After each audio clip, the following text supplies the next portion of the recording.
तो क्या रह गया, हम भी चले जाते हैं। ऐसा कह करके पांचों पांडव स्वर्ग के लिए प्रस्थान करते हैं। तो केदार पंथ से आगे जब गए निर्माण पंथ पहुंचते ही सबसे पहले द्रौपदी का पतन हो गया, यानी सशरीर जाने की कोशिश कर रहे थे, सबसे पहले द्रौपदी का देहांत हो गया।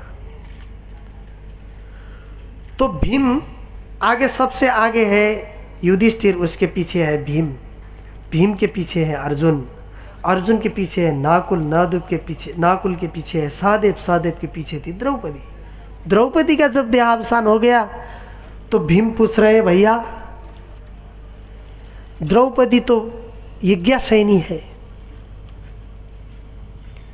द्रौपदी ने कोई पाप नहीं किया, द्रौपदी के ऊपर पाप किए लोगों ने, उसने तो कोई पाप नहीं किया, द्रौपदी का पतन क्यों हुआ?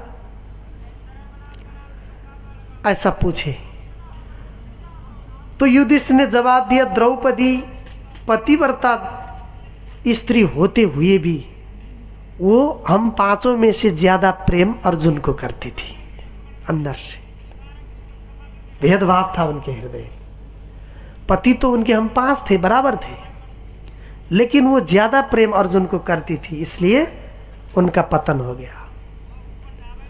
थोड़ा आगे बढ़े, आगे बढ़ने के बाद सहदेव का पतन हो गया। जब सहदेव का पतन हुआ तो भीम ने पूछा, भैया सहदेव का पतन क्या हुआ, क्यों हुआ? तो सहदेव ज्ञानी थे। देखिए, आप लोगों को लगता होगा ज्ञान लेने से मुक्ति होता है, नहीं, ज्ञानी होने से ही मुक्ति नहीं होता। अगर ज्ञानी होने से कोई किसी का मुक्ति हो जाता तो रावण इतना अपराध नहीं करता। सहदेव के हृदय में ज्ञान था, उस ज्ञान का अभिमान था, मैं ज्ञानी हूं करके अभिमान था, इसी अभिमान के कारण उसका पतन हो गया। तो उसके बाद नकुल का जब पतन हुआ तो पूछे, नकुल का क्यों पतन हुआ? तो बोले, नकुल पांचों भाई में से सबसे सुंदर थे, अपने रूप का घमंड था, सुंदरता का घमंड था, तो इसलिए उसका पतन हो गया। उसके बाद अर्जुन का पतन हुआ। तो पूछे भीम ने कि अर्जुन का पतन क्यों हुआ?